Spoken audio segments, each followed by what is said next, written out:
قومی سلامتی اور خطے کی صورتحال پر ان کیمرہ اجلاس، وزیر اعظم کی زیر صدارت بیٹھک میں سیاسی قیادت اور عسکری حکام کی شرکت، ایران سمیت خطے کی صورتحال پر بریفنگ، سینیٹ اور قومی اسمبلی میں قائد حزب اختلاف کے اجلاس میں عدم شرکت، پی ٹی آئی اور سنی اتحاد کونسل کے پارلیمانی رہنماؤں کا بھی بائیکاٹ، اجلاس میں Peoples Party, J U I, M Q M اور بلوچستان عوامی پارٹی کے ارکان شریک ہیں۔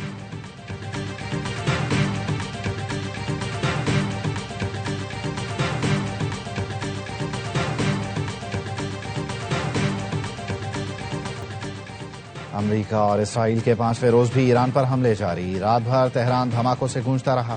ایران میں شہادتوں کی تعداد 800 سے زائد ہو گئی، 1000 سے زائد افراد زخمی۔ ہلال احمر نے تہران میں 787 شہادتوں کی تصدیق کر دی۔ ایران کے عبوری وزیر دفاع میجر جنرل مجید ابن رضا بھی شہید ہو گئے۔ کمانڈر سینٹ کام کا کہنا ہے ایران میں پوری طاقت کے ساتھ آپریشن کیا جا رہا ہے، ہم نے سینکڑوں ایرانی بیلسٹک میزائل اور ڈرون تباہ کر دیے، آج ایک بھی ایرانی بحری جہاز خلیج آبنائے ہرمز یا خلیج عمان میں نہیں جا رہا، ہم ایران میں ان تمام چیزوں کو ختم کر رہے ہیں جس سے ہم پر حملہ کیا جا سکتا ہے۔ اسرائیلی اور امریکی فضائیہ کو ایران کی فضاؤں پر مکمل کنٹرول حاصل ہے۔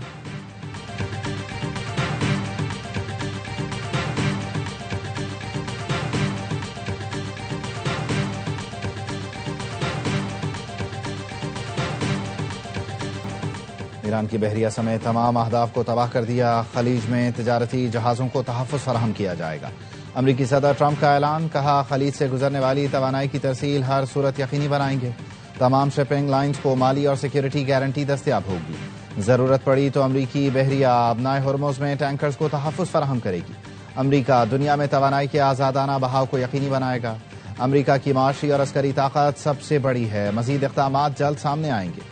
امریکی وزیر خارجہ مارکو روبیو کہتے ہیں ایران مشرق وسطی میں امریکی سفارت خانوں پر حملے کر رہا ہے، ایران کی ایٹمی صلاحیت، میزائل پروگرام اور بحریہ ہمارے اہداف ہیں، ایرانی رجیم کے خلاف 3 بڑے اہداف تقریباً حاصل کر لیے، ایران کو کسی صورت ایٹمی ہتھیار حاصل نہیں کرنے دیں گے۔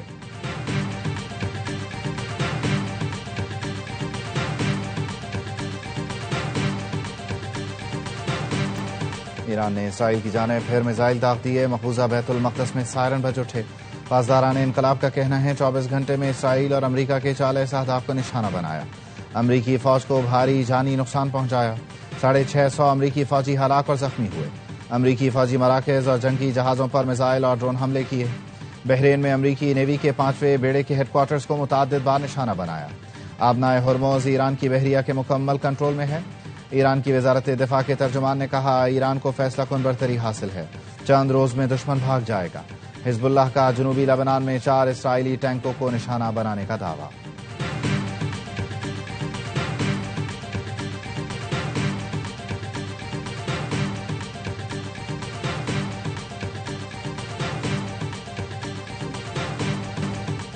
ایران نے نئے سپریم لیڈر کے انتخاب کا اسرائیلی دعویٰ مسترد کر دیا، اسرائیلی میڈیا نے کہا تھا آیت اللہ خامنائی کے بیٹے مجتبیٰ خامنائی کو سپریم لیڈر منتخب کر لیا گیا۔ پاسداران انقلاب کا کہنا ہے نئے سپریم لیڈر کے انتخاب میں تقریباً 1 ہفتے کا وقت لگ سکتا ہے، نئے سپریم لیڈر کا انتخاب آیت اللہ خامنائی کی تدفین کے بعد ہوگا، ایران کے شہید سپریم لیڈر آیت اللہ خامنائی کو مشہد میں سپرد خاک کیا جائے گا، تدفین سے پہلے یادگاری تقریب ہوگی۔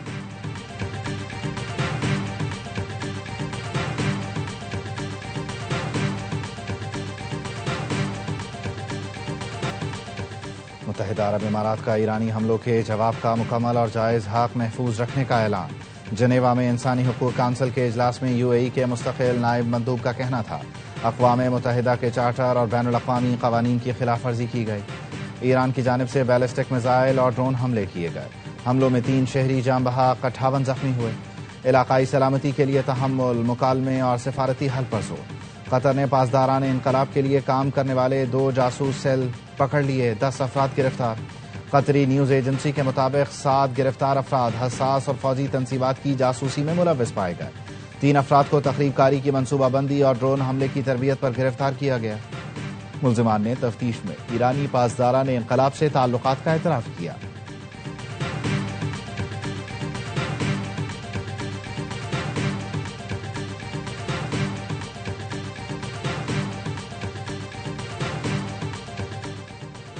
ایران پر حملے فوری روکے جائیں، چین کا اسرائیل کو 2 ٹوک پیغام، چینی وزیر خارجہ نے اسرائیلی ہم منصب سے فون پر فوری حملے روکنے کا مطالبہ کر دیا. کہا طاقت سے مسائل حل نہیں ہوتے، مشکلات میں اضافہ ہوتا ہے.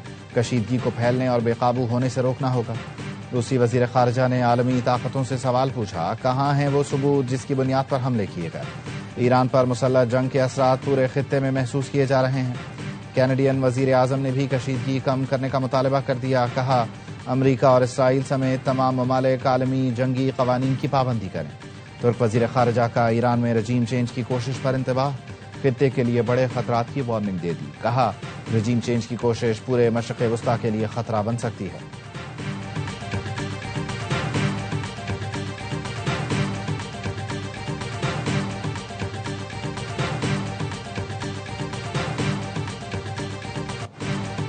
امریکہ اور اسرائیل کے دعوے جھوٹے نکلے. ایران میں ایٹمی ہتھیار بنانے کے کوئی ثبوت نہیں ملے. عالمی ایٹمی توانائی ایجنسی کا اعلان. سربراہ IAEA رافیل گروسی نے بتایا انسپیکٹرز کو ایران میں ایٹمی ہتھیار بنانے کے کسی منظم پروگرام کے شواہد نہیں ملے.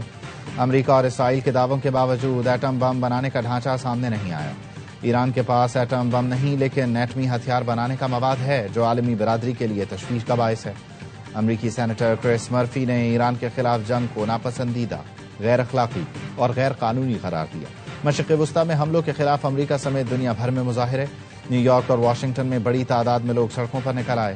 تیل کی خاطر خون نہ بہاؤ کے نعرے لگائے.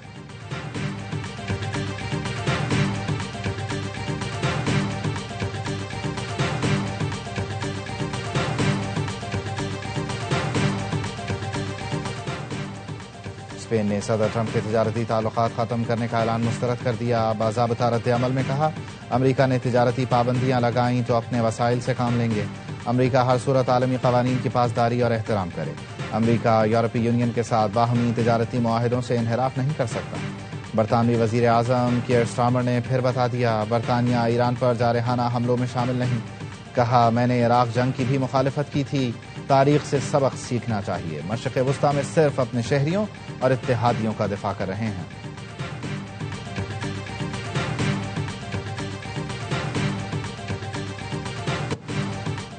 بھارت کی ریاستی دہشت گردی اور کینیڈا میں سکھ رہنماؤں کے قتل کے شواہد پھر بے نقاب. کینیڈا کی انٹیلیجنس ایجنسی کے ترجمان کے مطابق بھارت کینیڈا میں غیر ملکی مداخلت اور جاسوسی کا بڑا مجرم ہے. کینیڈا کی سکھ کمیونٹی میں بھارت کے حوالے سے شدید غم و غصہ پایا جاتا ہے. پاکستان کا افغان طالبان کی جارحیت کا منہ توڑ جواب. بگرام ایئر بیس پر بڑا حملہ. نیو یارک ٹائمز کا کہنا ہے پاکستان نے افغانستان کے اہم ترین بگرام ایئر بیس کو کامیابی سے نشانہ بنایا. ایک aircraft hangar, 2 warehouse تباہ ہوئے. سیٹلائٹ تصاویر سامنے آ گئیں. افغانستان کی وزارت دفاع نے بھی پاکستانی فضائی حملے کی تصدیق کر دی.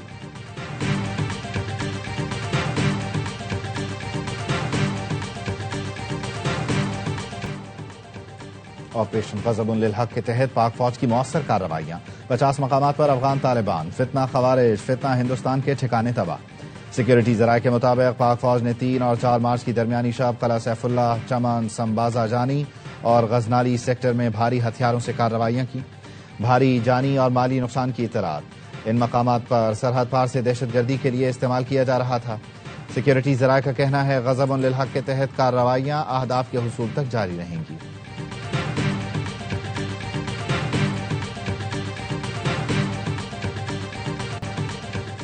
پاکستان کرکٹ بورڈ کا سابق کپتان سرفراز احمد کو ٹیسٹ ٹیم کا ہیڈ کوچ لگانے کا فیصلہ. اظہر محمود کے بعد ٹیسٹ اسکواڈ کے ہیڈ کوچ کی اسامی خالی تھی. T20 کا عالمی چیمپئن بننے کی جنگ ناک آؤٹ مرحلہ آج سے شروع ہوگا. پہلے سیمی فائنل میں ناقابل شکست جنوبی افریقہ اور نیوزی لینڈ کا ٹاکرا کولکتہ میں ہوگا.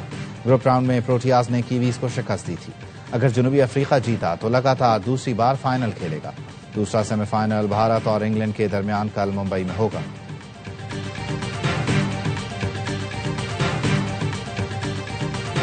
سلمان علی آغا جو ہے وہ کوچ کے انفلوئنس میں ہے. انہوں نے ایک اور پلیئر کے بارے میں بولا تھا کہ یہ ہمیں نہیں چاہیے، لیکن وہ تھا، وہ سلیکشن کمیٹی نے ڈالا.